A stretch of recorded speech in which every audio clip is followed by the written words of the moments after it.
Good day, everyone. My name is SILINDILE MTSHALI. I'm a PhD candidate at the University of KwaZulu-Natal, and this research looks at developing a framework for ecological infrastructure restoration in complex and dynamic systems. And today we'll be looking at the case of the Bladder catchment. So humans depend on healthy landscapes for natural resources and ecosystem services such as provisioning, regulating, cultural and supporting services.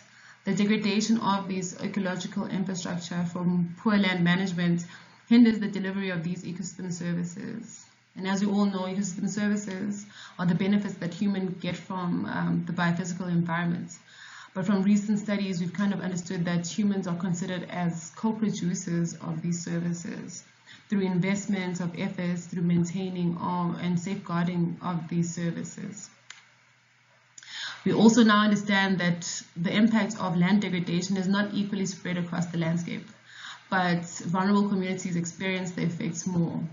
The restoration frameworks that have been developed before have tried to adopt a holistic approach and participatory approach to land management issues, but often the most important voice in these conversations are left out or not necessarily heard. So then we ask ourselves, what are we doing this for? The aim of this research is to develop an ecological infrastructure restoration framework to facilitate collective decision-making for sustainable ecological infrastructure restoration.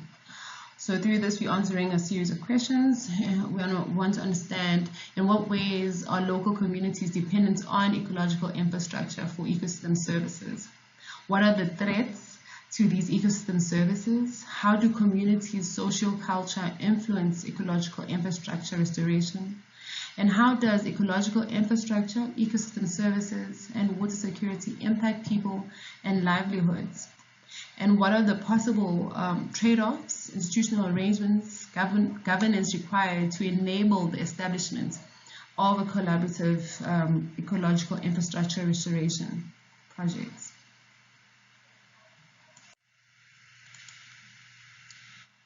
The study is taking place in the Bladder and the Umzimvubu catchment. These areas were chosen based on their notable biodiversity and water resources importance. They both are situated in the strategic water source areas. And the degree of land degradation in these landscapes and the institutional arrangement that have been put in place to address these challenges have provided a unique case to test or to develop a restoration framework. In this presentation, we'll be focusing on the Bladder catchment.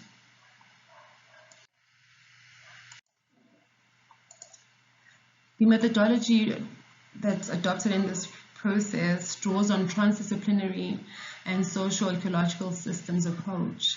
It acknowledges the human nature interactions and the rules that kind of guides and regulates this interaction. The research questions that will be addressed in a series of action-based workshops that will be centered around participatory approaches to co-learn, to co-generate, to co-inquire, co-learn, and co-generate knowledge in order to feed into the development of this framework.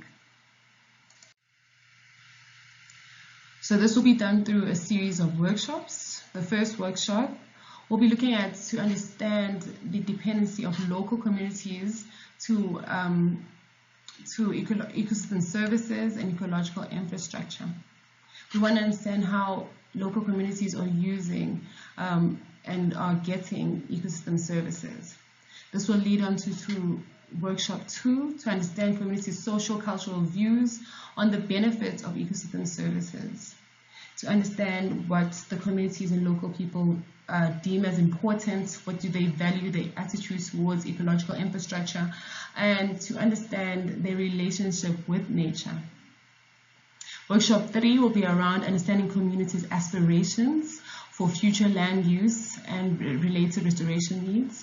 So we want to understand the ultimate goal for the process and what communities deem as important and want to move and the desired trajectory, and to understand what are the gaps that need to be addressed in order to achieve that goal.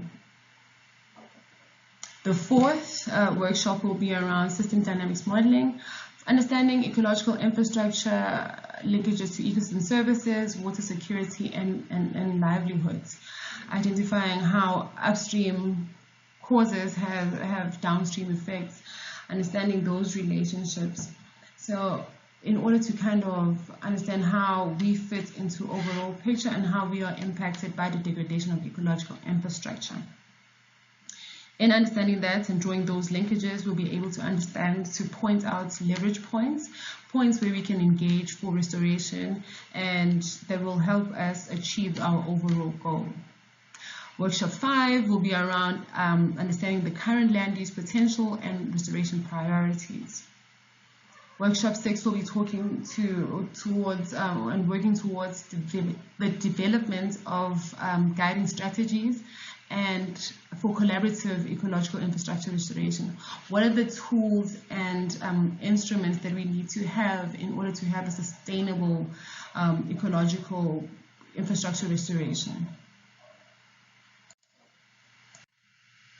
So this is the overall process. The first step is to kind of define the actual goal and the desired trajectory, to have that in mind, and to also understand our catchments, understand the relationship people have with nature. It's important to understand that, and understand the dependency and social cultural value of ecological infrastructure.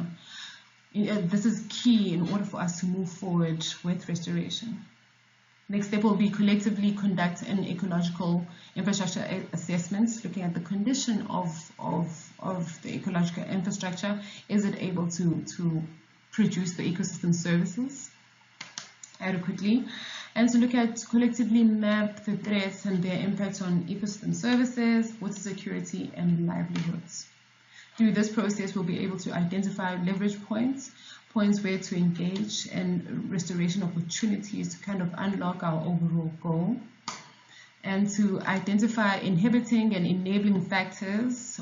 What do we have working for us, and what do we need support in order to achieve the overall goal of restoration? And so it's also important to kind of identify the tools and instruments that will help us guide us through this process. What are the strategies, principles that we need to draw up, or stuff like that that will guide us through this process in order to inform restoration in our landscape.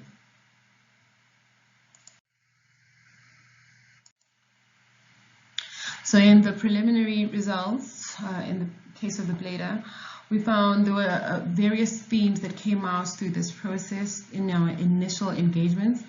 And one of the themes was the need for increased involvement of community members and individuals into these restoration projects around ecological infrastructure or the overall conservation and of nature. And to improve, there was a need for improving communication between the different bodies that are involved in these initiatives.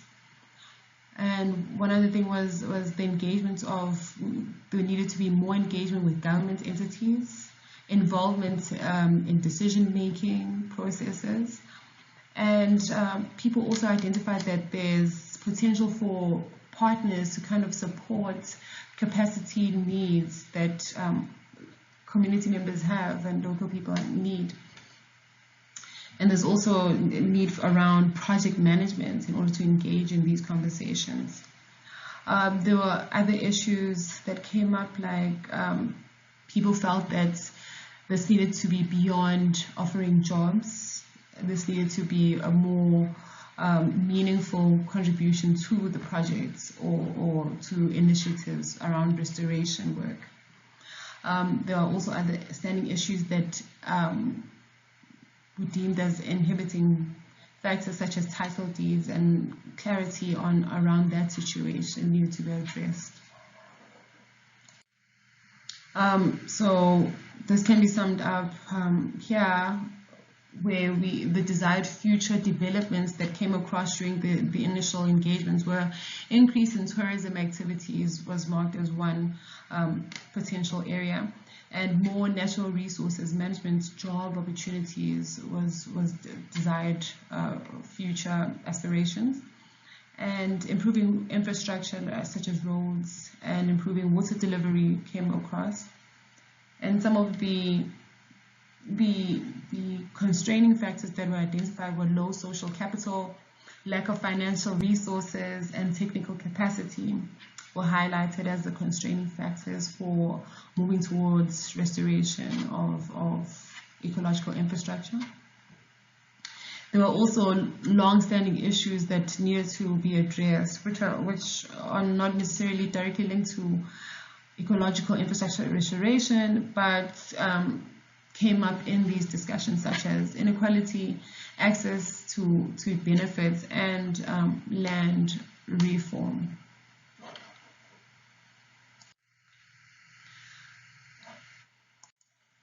In conclusion, society is confronted with a range of complex issues which go beyond the different disciplines, and this requires a non-linear approach into solving these issues that are coming up, which are beyond the different sectors working alone, but it requires us to sit around a table and kind of talk through these issues and get people from different voices from different backgrounds kind of address these issues and make sure that all voices are heard, especially those the most vulnerable, are in these conversations. And this approach emphasizes the need for collaborative management of natural resources by developing a framework for involving people who are part of the catchments in the management of these systems. And through this process, I think the most common question I keep on asking myself, and I think it's an important question throughout these conversations and discussions, is that who are we doing this for? In conclusion, I'd like to close off with a quote from Anonymous, which says, "If you came here to help me, stop, you're wasting your time. And if you came here for my help, stop, I don't have the time.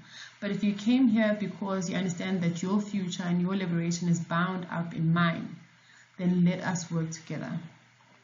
Thank you very much for taking the time to listen to this talk. This project is part of the Living Catchments project funded by SANBI and through the UKZN University. Feel free to contact me. Thank you very much.